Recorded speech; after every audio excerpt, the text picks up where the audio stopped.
And welcome to this video webinar on how to make comparative data analysis of assessments using Eduphoria. So for the purpose of today, we're going to be looking at two state assessments to first of all calculate domain 1 average, and then find how to build your Excel sheet so that you can do your analysis of that data once you organize it in Eduphoria. So the first thing we're going to do is log into Eduphoria. So you can go to the URL eduphoria.epsd.org, or you can access it through your EPSD webpage. Once you get onto this login page, you're going to use your EPSD STEM and your EPSD password. Click sign in, and then once you sign in, it may take a second or two, but you're going to be pushed into the Eduphoria interface. And in there you're going to see several options. Some of you may use Strive or Forethought or some of the other tools. Again, depending on the level of access you've been awarded for what you do in your position, you're going to have various tools. For our purposes today, we're going to, anytime we look at data, we're going to go to the Aware interface. We're going to click on Aware. And once we go into Aware, you're going to see several tabs on the left.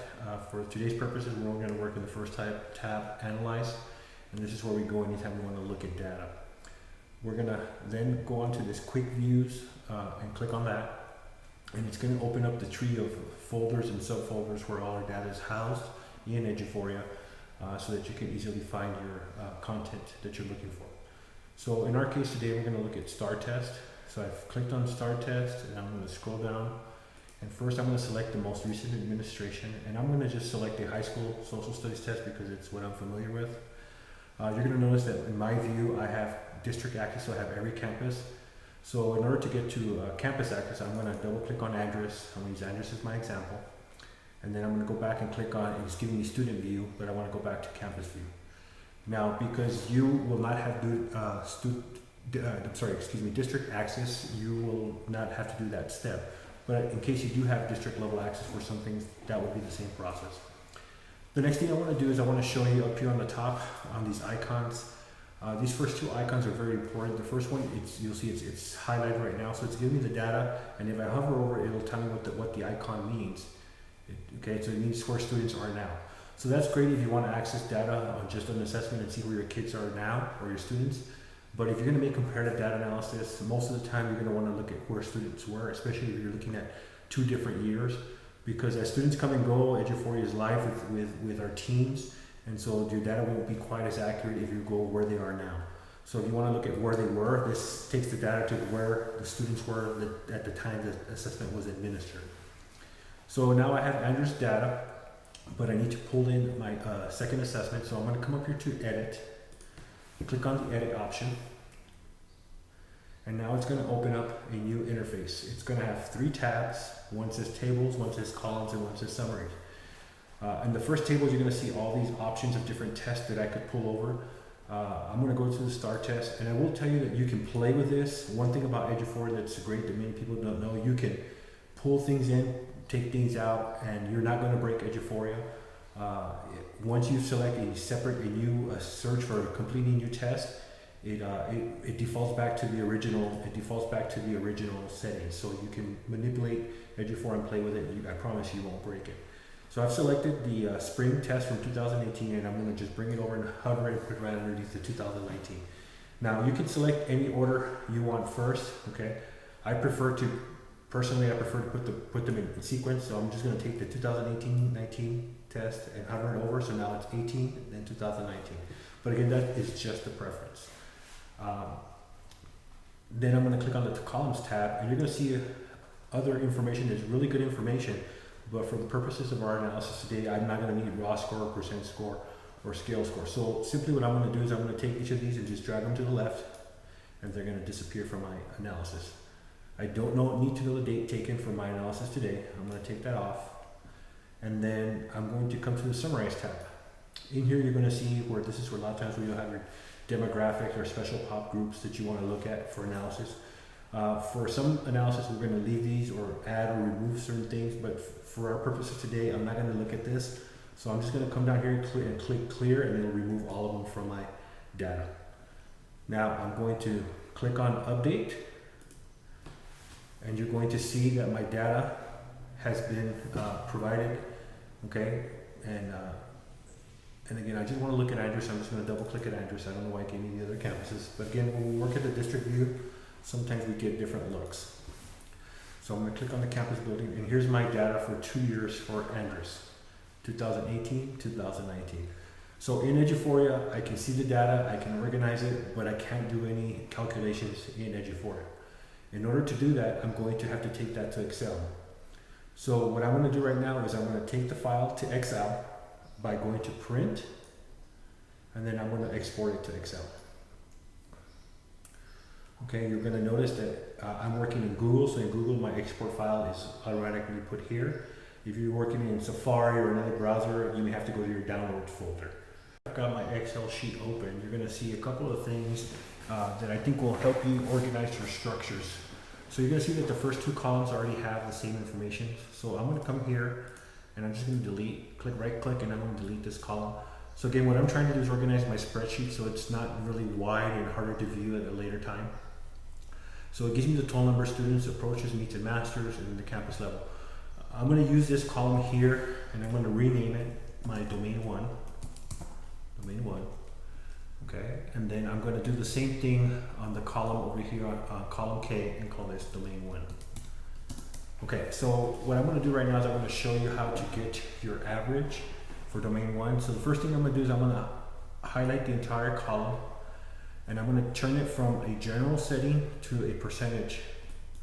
Okay, and then I like to go to 2 decimal points, but that's totally, again, a preference. And I'm going to do the same thing for domain F. I know right now it's got letters in there, but I'm going to remove Andrews and I'm going to put in a formula. So again, depending on the formula or the type of, the type of level of Excel that you're using, some of them will have formula sheets, others you'll have to type them in. But since we're all on Microsoft 365, you should be able to download the most current version of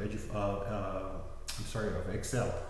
So I'm going to come into and click on the F3 cell, and I'm going to come here where it says Auto Sum, and this is going to have some built-in easy access to functions. So I'm going to click on Average, and now it's asking me what do I want to average, what cells. So I want to average I'm going to click on Approaches and drag to Meets and Masters. And then I click Enter, and it automatically gives me my average. Okay, so I've got my domain 1 average for this grade, for this test. Now I'm going to do the same thing for the 2019 test. I'm going to come back up here, go to Average, click my Approaches, Meets, and Masters, and hit Enter. Okay, so you're going to see my domain 1 average for this campus. And you can make comparatives. So now you can do the comparative yourself and try to subtract, or I'm going to add a column here and I'm going to write domain 1 difference. Okay. Now notice I always like to kind of wrap my text, so I will come up here on this column and I'm going to highlight the entire column and write text, and then I'm just going to size it a little bit more so I can see. So now I want to find out the difference between this and this. So I'm going to take this year's test. So I'm going to write equals, which is going to tell Excel that I want to do a formula. So I want to take this year's test, and then you notice it gives me the cell K3, and then I want to write minus last year's test domain 1 average. Click on that cell and click Enter. And it's giving me the domain 1 difference right there. If you want to do the same for, say, approaches, meets, and masters. Okay. So again, just preferences. I tend to like to make sure that things are all the same. So I'm going to format these cells in a way so that they all look the same. So I'm going to go to fill, and I want to go to more colors, and I'm going to use this little ink drop pointer and select so that they're all the same color as the previous ones. And I'm going to bold them as well, bold and center. Okay, so I want to find my approaches difference, and I'm going to equals approaches from 2019 minus approaches from 2018, and I want to do the same thing for my meets, equals this cell minus cell.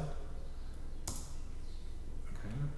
And for my master equals this cell. I'm sorry, delete that. I want this cell minus this cell.